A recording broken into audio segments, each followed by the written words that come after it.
Hello everyone.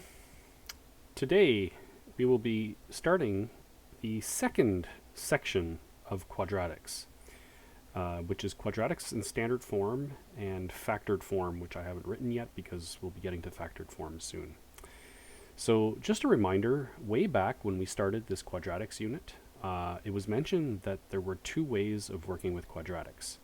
Using transformations, which is the equation y is equal to a times x minus h squared plus k, which we are now finished. We finished that section. So we now know what a, h, and k do to a parabola.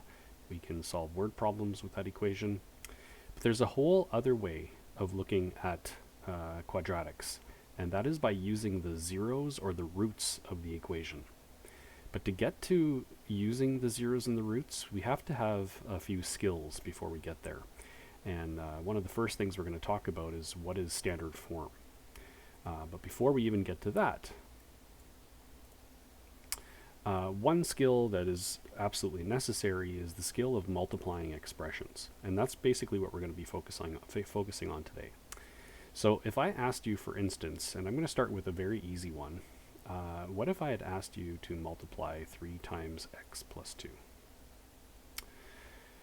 Well, we actually reviewed this right at the beginning of the year, and when you have numbers multiplying brackets that have expressions with x's in them, you have to remember to do something called distributivity.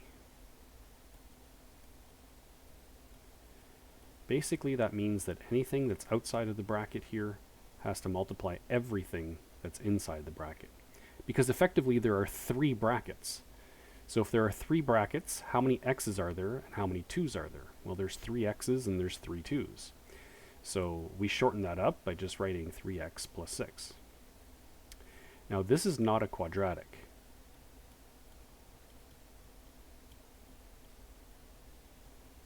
To get a quadratic, we have to do something like this.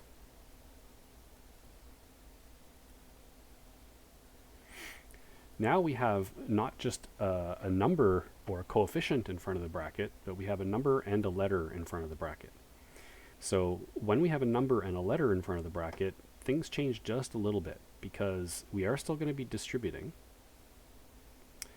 but it's 2x times x and 2x times negative 4. So I'm going to write that out the full way. So you're going to have 2x times x, and then it's going to be plus 2x times negative 4. Now some students are going to say, sir, wouldn't this become a negative? Yes, it will become a negative, but I wanted to show you that it's the positive 2x that's multiplying in. So actually maybe I should turn that color to green. The plus 2x is multiplying the negative 4 that's in the bracket, but a plus times a minus is going to give us a minus sign in a second. And this is where the magic happens right here. If you have an x times an x, that isn't 3 x's, okay? What happens when you have an x times an x is you end up with an x squared. So this is going to become 2x to the power of 2, and then minus 8 x's. And that's how you multiply 2 letters together. The power changes, okay? And this is a quadratic.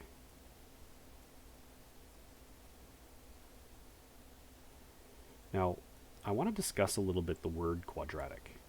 When you think of the word quad, that means 4.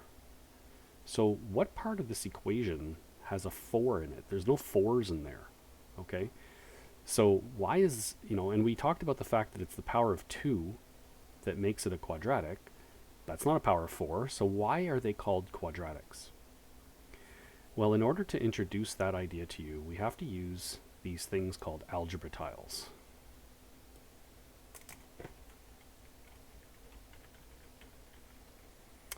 Okay, now algebra tiles are a way of using shapes to represent the expressions that we see, okay?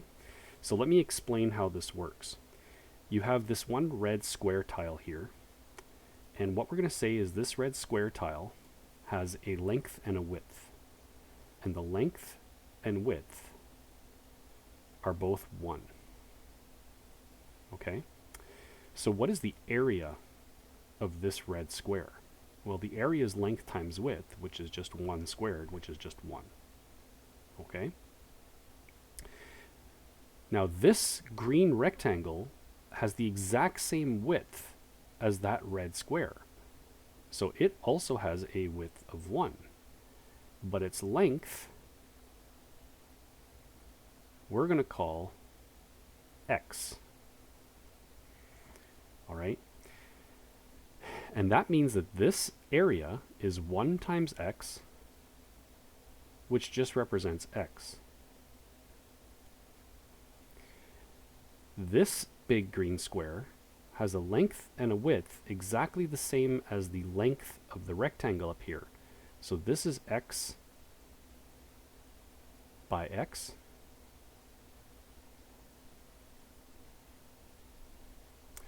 And that means that this area is x times x, which is x squared. And now you're starting to see with this example, how can these shapes represent the expressions that we were just talking about? Well, this shape is a square. It comes from multiplying two lengths that are exactly the same that we're going to use an unknown to represent. And this is the hard part of algebra tiles, is it's abstract. Abstract means how is a side length x? Well, the idea here is that no matter how big this square was, okay, so let's say I took one of these squares and I made it bigger. Well, this size would still be x by x because x can be any number we want. So it's abstractly representing a variable's length with a shape. Okay? I'm just going to delete this. But you can do that. So is x squared a quadratic? Well, why is it a quadratic? X squared is a quadratic because we can represent it with a shape that is a square. But this is actually even more powerful than that. And let me show you how. Let's say I wanted to model 3x times x plus 1. Okay? Now this is a multiplication, right? So I want to multiply 3x's times x plus 1. Well, here's how we set this up. I'm going to put a grid here just to follow. And we have rows and we have columns, okay? So we're going to represent the 3x. Actually, we're going to represent the 3x along the side here, and we're going to represent the x plus 1 along the top here with these shapes. So how do I represent 3x? Well, which shape is x? It's this green rectangle. I need 3 of them. So I'm going to do 1, 2, and I'm going to run out of room here.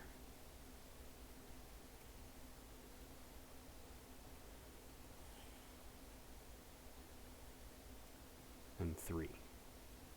So there's my 3x. I'm just going to see if I can select that line and make it a little bit longer now.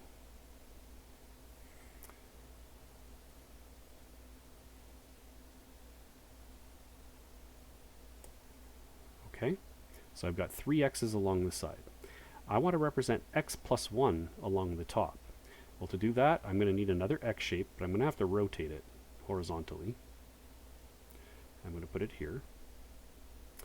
And how do I represent plus 1? Well, the shape that represents a plus 1 is this red square here.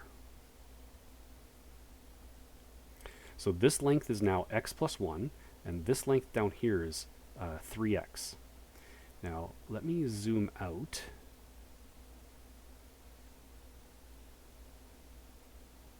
Well, that's a little too much.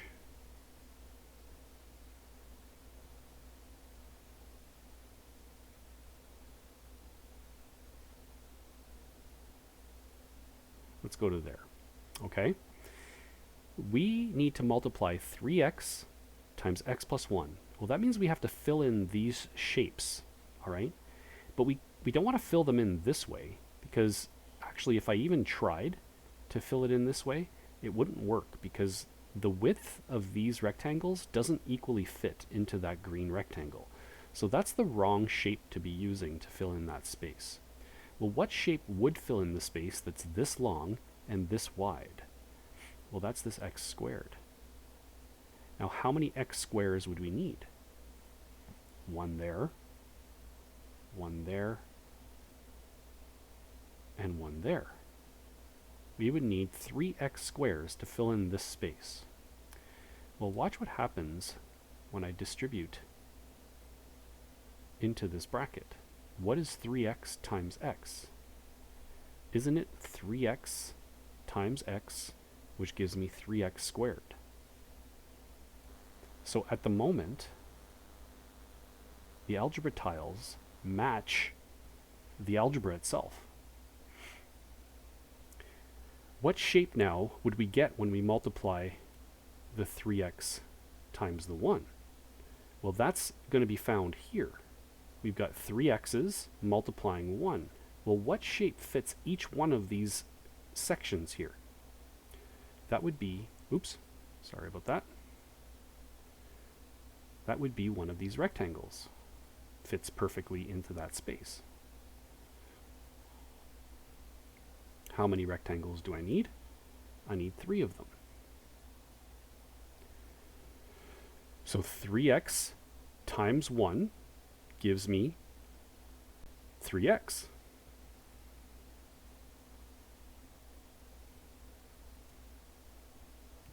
And what shape have I formed here? That shape is a rectangle, and that rectangle has a width of x plus 1, because this width is x and this width is 1, and it has a width of, or a length of, x, x, and x, which is 3x. So I'm multiplying 3x times x plus 1, and I'm getting 1, 2, 3x squared plus 1, 2, 3x. That is a rectangle, which is a quadrilateral.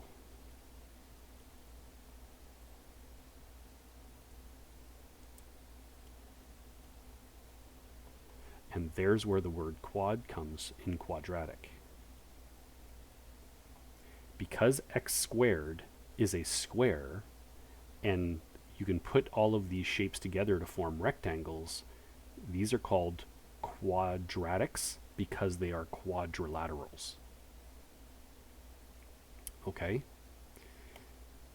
Let's see if we can do another example here.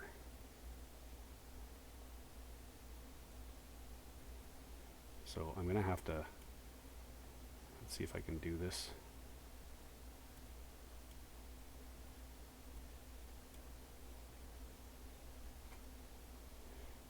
Okay, I can't. Okay, so I'm going to clone this page. And I'm going to delete a bunch of stuff.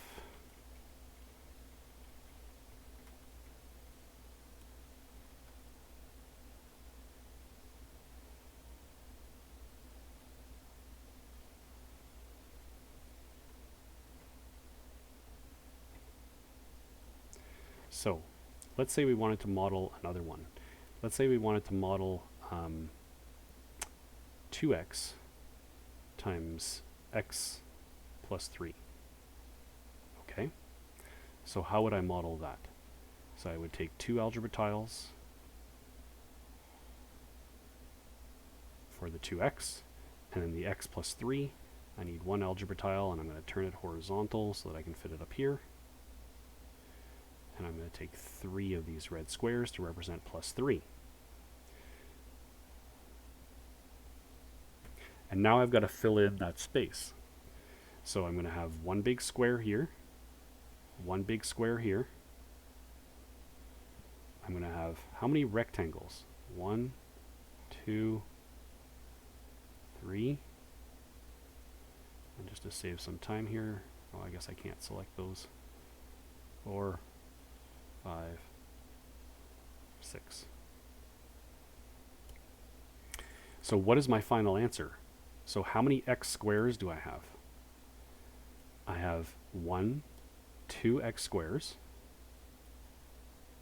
And how many x's do I have? 1, 2, 3, 4, 5, 6. I've got plus 6x. And if you look, 2x times x is 2x squared. 2x times 3 is 6x, which is the exact same answer that I got there. So algebra tiles are a very powerful tool to help us visualize what's happening with multiplications. Okay? So let me do the same thing I did before. I'm just going to erase some of these things here.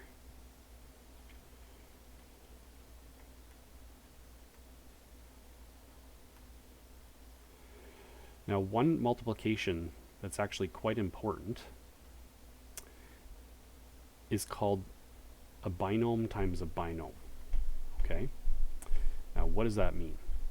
What if I asked you to multiply x plus 2 times x plus 3?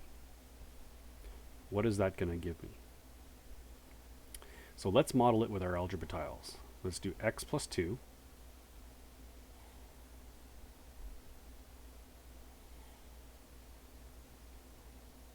and then let's do x plus 3. So here's my x. I'm going to have to rotate that one.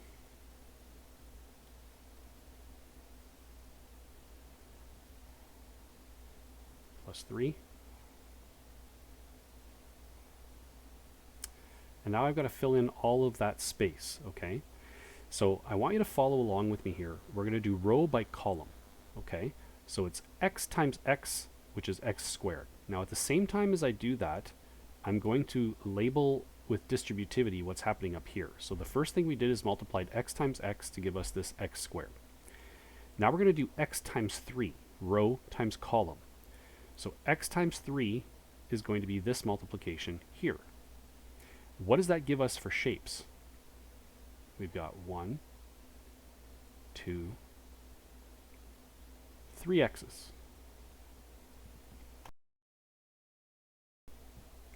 Now we're going to do row times column, 2 times x. Well, what multiplication is that? It's this one here.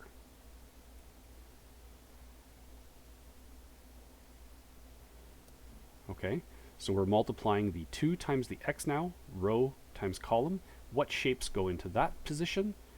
Well, it's going to be the green rectangles, but placed horizontally.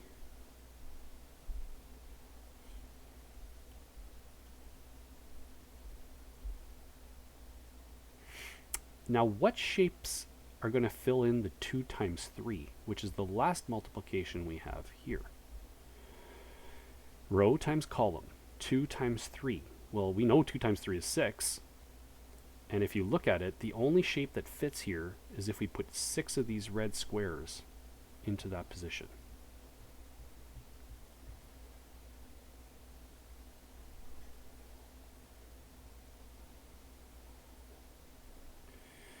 So what do we get as our final answer? Well, if we look at it up here, x times x is this shape here.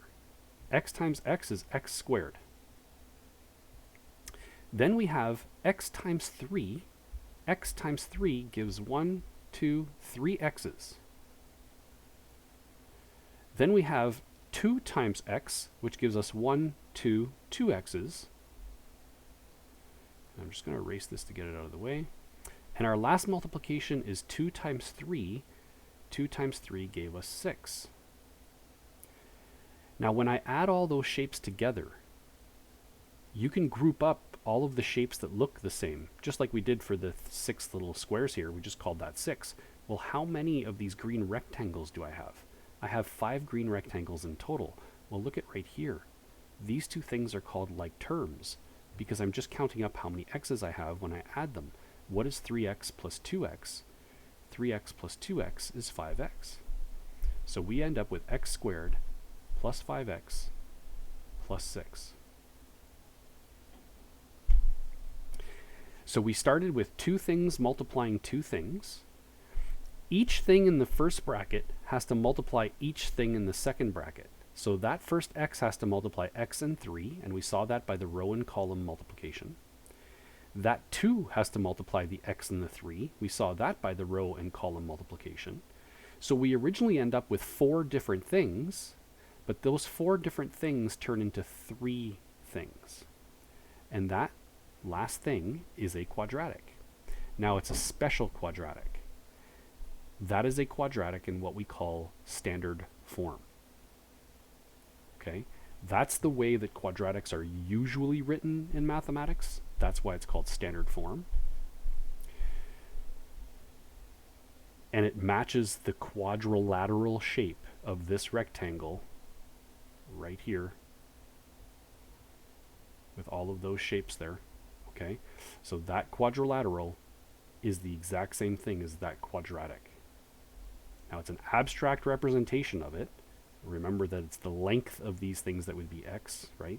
It's an abstract representation of it, but it kind of helps you to see how this multiplication works.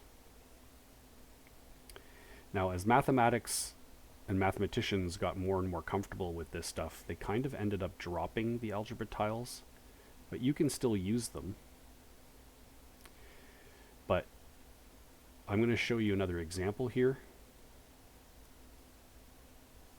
And when it comes to negative numbers, which you can have inside of these brackets, it gets a little bit harder to draw them with algebra tiles, but let's just use what we just learned. It's row by column, right?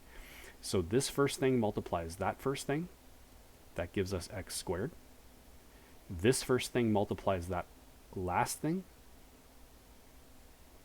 That's 2x, and it's positive 2x. Then the second thing in the bracket multiplies the first thing. That is minus 4x. And then the second thing in the bracket multiplies the last thing. Minus 4 times plus 2 is minus 8.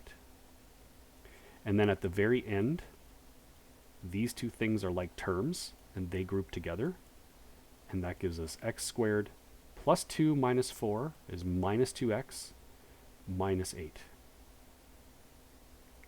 And this is a quadratic in standard form.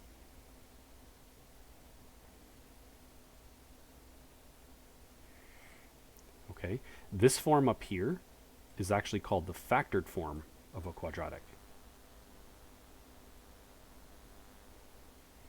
This down here in this format is called the standard form of a quadratic. Okay. By the way, just to show something else here, if I go back to the first style of equations that I was showing you today, this is just one thing multiplying two things. This was two things multiplying two things, okay? It still works with distributivity, but there's only one thing distributing itself into a bracket like this. You get minus 3x times x, which is minus 3x squared. Minus 3x times plus 5 is minus 15x. This is also a quadratic in standard form. So what's the difference between the two? This one has 3 terms, and because it has 3 terms, it's called a trinomial in standard form. This one only has 2 terms, so because it only has 2 terms, it's called a binomial in standard form. But they're both standard form, basically because they don't have brackets in them. All right? But we're going to find out that the factored form is actually a much, much more powerful form to use in mathematics. Okay, there's one more thing I need to show you today, and that is there's an acronym that mathematicians came up with to try to help students remember what order to multiply the things in. That acronym is FOIL, but I'm actually going to write it like this instead. Now, FOIL stands for first, outer, or outside. I've seen it written as outside as well. Inner, and last. Now, what does that mean? Well, if you have x minus 4 times x minus 3, these two letters are the first letters in the bracket. This letter and this number are the two outer things in the bracket, so the outer on the edges. These two things are the inner things, they're inside together, side by side in the brackets. And then the two last things are those things there. Okay, so I'm actually going to highlight in color the letters here that go along with those. Now, to tell you the truth, I'm not a huge fan of this acronym, but many teachers use it, and because I've seen it so often in my life, I also use it. I'll often say FOIL these two brackets, but it just means multiply them following the order that I showed you. So the first things in the bracket multiply, that's x times x. Actually, let me use the color for that. So x times x multiply. What's x times x? It's x squared. Then the two outer things multiply. Well, that's O and O, so x times negative 3 is negative 3x. Then the two inner things multiply. Negative 4 times x is negative 4x. And then the two last things multiply. Let me put the arrows there. I've been forgetting, sorry. So this was the outer multiplication. This was the inner multiplication. And the last multiplication is the last ones, which gives negative 4 times negative 3, which is positive 12. And then at the very end, you group up those two terms. So we have x squared minus 7x plus 12. And there's our standard form.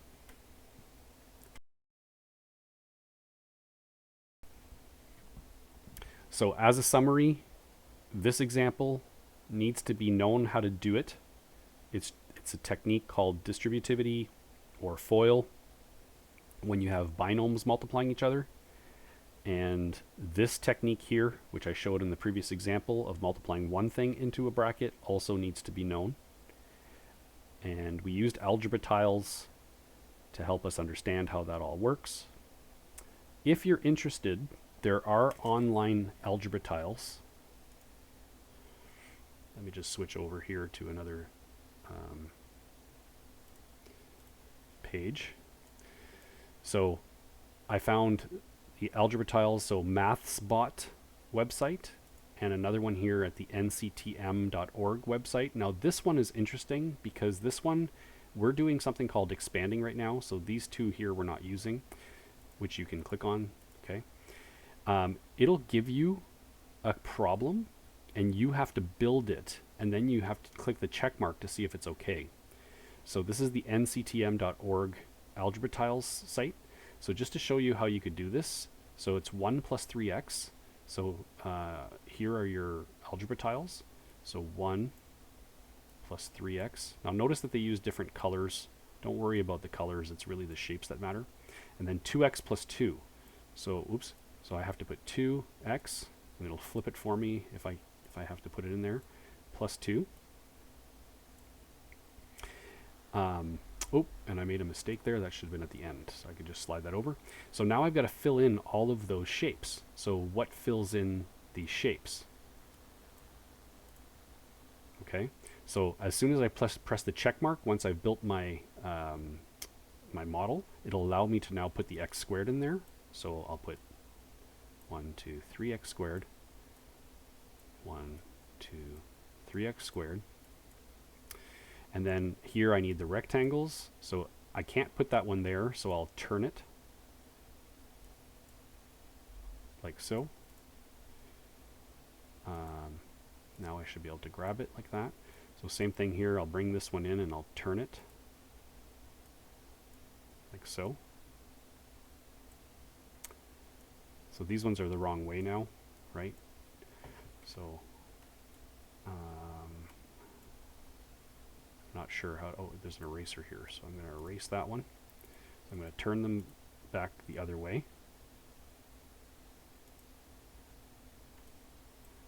I just clicked the arrow tool to be able to get back to this, so I'm going to fill all these shapes in.